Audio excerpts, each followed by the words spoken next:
নারায়ণগঞ্জে প্রকাশ্যে আদালত প্রাঙ্গণে এক বিচার প্রার্থীকে মারধরের অভিযোগ উঠেছে কয়েকজন আইনজীবীর বিরুদ্ধে। রোববার দুপুরে জেলা জজ আদালতে এই ঘটনা ঘটে।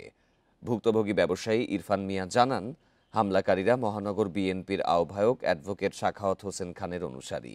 ইসমাইল নামের এক ব্যক্তির কাছে তিনি ২৫ লাখ টাকা পান। টাকা না পেয়ে মামলা করেন তিনি। রোববার আদালতে গেলে আসামিদের আইনজীবী সাখাওয়াত হোসেন তাকে জোর করে আদালত কক্ষ থেকে বের করে দেয়। এরপর তাকে আদালত প্রাঙ্গণ ত্যাগ করার নির্দেশ দেয়া হয়।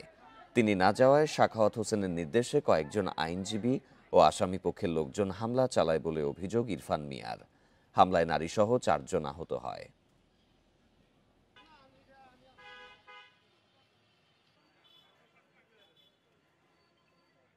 আমার জামা কাপড় ছিঁড়ে ফেলছে, আমার গায়ে অনেক, আমার চুলের গুছাই ধরে আমাকে ঘুষাইছে, থাপড়াইছে, আমার শিরোধাহানির চেষ্টা করছে। আমি স্বাগত লোক, তুই আমার চিনোস, আমি এখন সারাটা ফোন দিতেছি তোর বাসায় লাগবো, তোর তুলসেট করে পিস পিস করে বুড়িগঙ্গা ফালা দিলে কিছু যায় আসে না আমার।